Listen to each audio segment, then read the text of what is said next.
United 2, Leicester City 1. The stats say it, don't they? It was a pretty even contest overall. But in the end, it's United who take all 3 points. Now then, this is what Jose Mourinho had to say after the win. We played well in periods against a good team that invest more than us. We must get used to teams who have players of the same quality that we have. Every team is a good team. Forget the teams, forget the history, forget the shirts.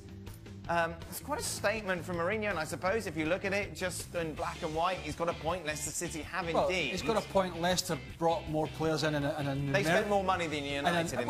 When you're numerically bringing, double or more the amount of players in, you're going to spend more money. Let me tell you something. Not one of those players in that Leicester list, Man United would be in for to buy, right? And that's not because they're not decent players, but they're not deemed good enough to go and play at Manchester United and improve them. James Maddison comes in from Norwich and he's a very good player, had a good game. This is just more nonsense. Look, let's get to the game first. A win's a win, I understand that. Yep. But it was very much the same old from Man United. It was pretty boring. Great to see Luke Shaw. I think he's a good player, but great to see him playing with some confidence, getting forward, getting a goal and looking fit. This guy has been absolutely battered from pillar to post. Some of it may be of his doing, I'm not sure. What I do know is a lot of it is the manager's doing because he's publicly flogged him. This is a guy who has injury problems, and let's not forget, in Europe, in Holland, he had a really bad break of the leg. That's not easy for any player to come back from. So that was good to see. Pogba was pretty good, but can do more. But it was a laboured United performance, and I suppose that's what we're going to see for the rest of the season. They get a goal, they sit back, and they let Leicester dominate them, and then they get the second goal. I expect them to win the game. Kind of hope they would play a little bit more open, but maybe I'm just getting stupid in my old age. What about this rhetoric, Shaq? The fact that basically all the teams now have got the same quality as Manchester United. Forget the name on the shirt, forget the badge. I think it's ridiculous. It's, again, for me, a thinly veiled attack on Woodward that's continued all summer long. Now, let's keep in mind that Leicester lost arguably their best player to another Manchester club this summer, and they had to replenish. Let's also try to remember that these are 2 teams, one at home that finished second last season, the other finished 9th. The gap between Manchester United and Leicester is immense and should be. And as good as Leicester were on the day, Manchester United at home should make very easy work of this. And it's almost a curse that United get an early goal. Because they get an early goal and you know what to expect at that point, they sit back, they soak up pressure, some will interpret it as parking the bus. This is a total contrast to the United teams that I know, that I played against. You could not go to Old Trafford and in a month of Sundays hope to dominate possession. Maybe the result is the same, but this is a very different United than anybody's come to expect, hence Mourinho talking about let's forget about history. I'm not so sure that all United fans are buying let's forget about history. Well, some of them are saying, well, a win's a win and that's it, and, the usual sort of scenario. But listen, at the end of the day, this Mourinho rhetoric it's been wearing thin for a long while. It is. But why has he got to start the season and this thinly, these attacks on Ed Woodward, right? It is what it is now, right? If he's going to fight Ed Woodward and the board, there's only going to be one winner, and it's not him. So I don't know why he keeps doing it. The other side of the coin is were Leicester trying to bring in Juventus' best player, Paul Pogba? No, they were not. Did Leicester go out and smash wage structures for Alexis Sanchez, Arsenal's best player? No, they didn't. Did Leicester go out and buy Everton's best player and the Belgium #1 striker? No, they didn't. The list goes on. The bottom line here is Leicester were organised. Leicester left out their best player for this game, by the way, which is another story, Jamie Vardy. And I'd like to hear the excuse from Claude Puel is if he's injured or not, because it certainly can't be down to playing at the World Cup, because his backside was on the bench for the most of the World Cup. So why would you leave your best player on the bench at Old Trafford? That's another one Leicester fans may be asking. But as for Mourinho, we're going to be having the same discussion, Dan, and I don't think this is a big surprise. Most weeks, United are going to win most weeks. They're going to be in the top 4. I think they'll be around 3rd or 2nd place, but we're going to be having the same discussion. The football is turgid, And for the players they've got, it can be better. You talk about the Charity Shield. We saw that, didn't we? City, without some big names, still stacked. You take a look at their potential 11, and it's just quality all over the pitch, and just seem to be continuing that hunger and desire that we saw them end last season. Yeah, young Foden came in and played really well. Look at the bench. If that is the team, you know, we're thinking Mahrez would play. I mean, I think Sterling, if he doesn't get a lot of game time this season, could be really disappointed. And Bernardo Silva looked as if he was going to be the one that might miss out, but we really don't know. I mean, there is so many players there when you look at that bench at the bottom that he could juggle that 1 to 11 with any of those, and it wouldn't really weaken the team that much. So I would be surprised if Sané is not playing ahead of Silva. I would be surprised if Sterling doesn't play. But listen, that's what Pep's got at his disposal, and it is going forward. It is pretty mouth-watering. And this is a dream, I imagine, as a coach, and indeed it keeps your players on the toes as well, in the sense that you know if you put in one bad performance that you're going to get the hook. And without question, and relatively quiet by their standards in the transfer window, just bringing in Mahrez, but Mendy coming back in, adds to the squad. And you just have to look at the bench, look at competition for places. When he makes changes in Charity Shield, look at how well that team performs. And that's exactly what you want. You want players who know that they have to perform week in, week out if they do want to get selected. Nobody epitomized that better than Sergio Aguero. Many thought he'd be out the door, can't stop scoring.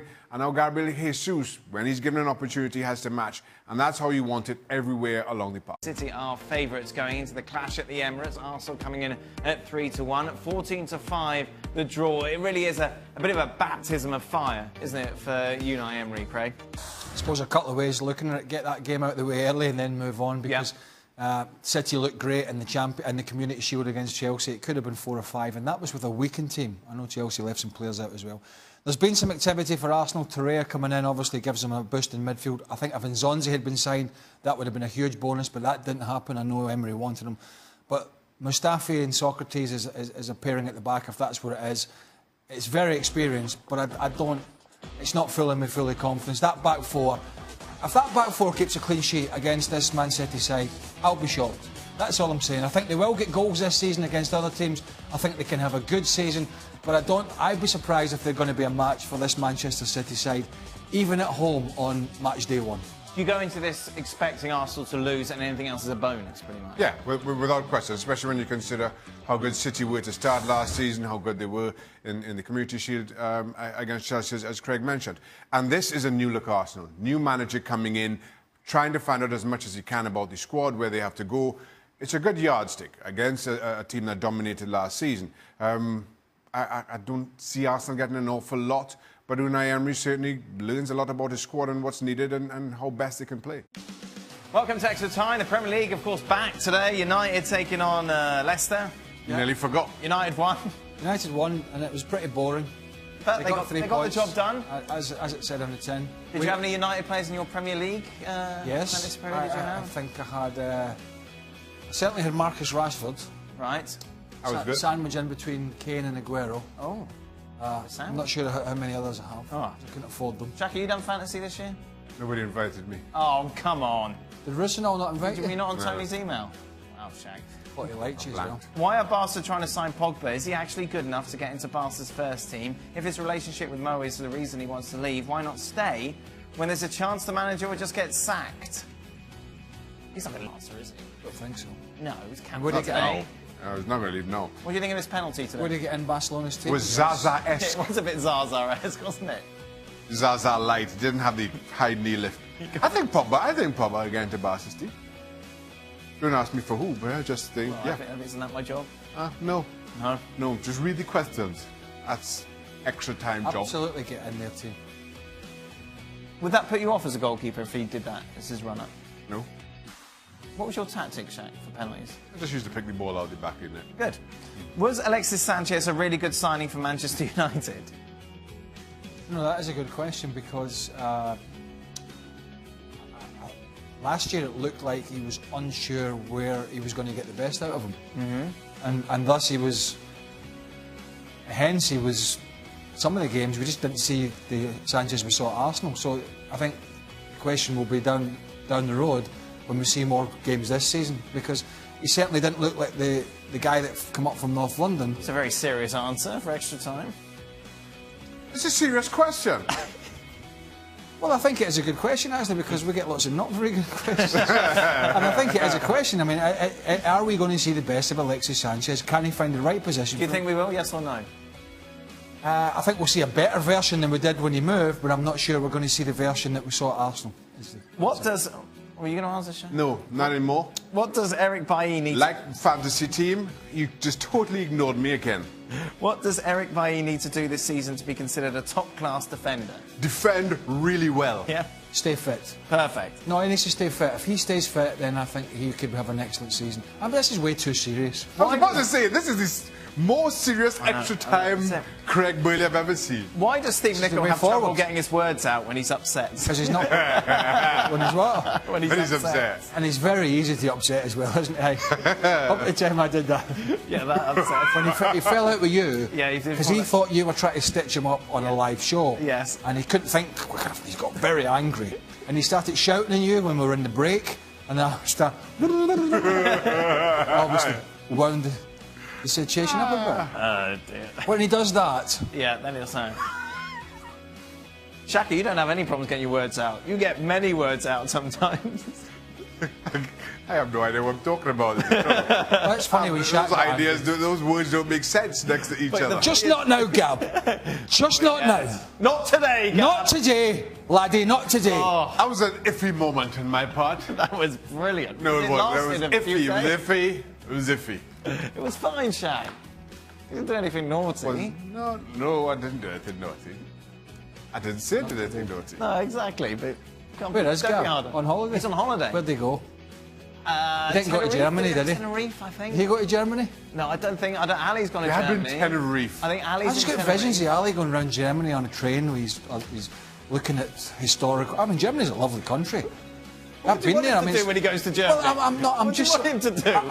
I'm just surprised that he selected Germany. I mean, maybe it just means... That's very Mourinho-esque in your praise of Germany there. Germany's a lovely country, It but is. who on earth would go around Germany in a train? I don't know if they're going on it. Where have you got a train from? I don't know. That's the vision of... Choo-choo. Because of Let's get today Dresden, tomorrow They're Frankfurt. fast, the trains in Germany, aren't they? They're not choo-choo jobs. They go very Germany's fast. lovely. You go on the Reaper Bahn? No, not the Reaper Bahn. No, I'm thinking of Autobahn. something of- The Autobahn, trains don't go on there. The Reaper Bahn is a dodgy place in Hamburg that I went. I have been to Hamburg Anyway, and I have no idea what you're talking about. Wow.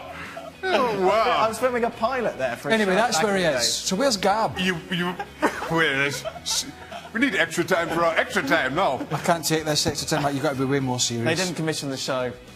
Wait, what show? The one that I was filming on the Reaper Bahn. I did a pilot for Channel 5 back in the day.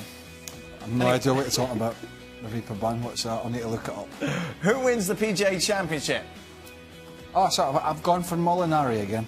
Okay, what's he 5 shots off at the moment? As we're... I don't know, because I'm in here doing the show. Right. Shaka, who do you think is going to win? Won't be me, that's all I know. Well, yes. Shaq ever told you about the time he took a lot of shots to get over water at a par 3? Was this the 22 shots? At least. Don't worry. I don't recall. I'm sure I've had 22 putts. I don't recall such an occurrence. Craig does. Well, he ended up having to use my balls because he ran out.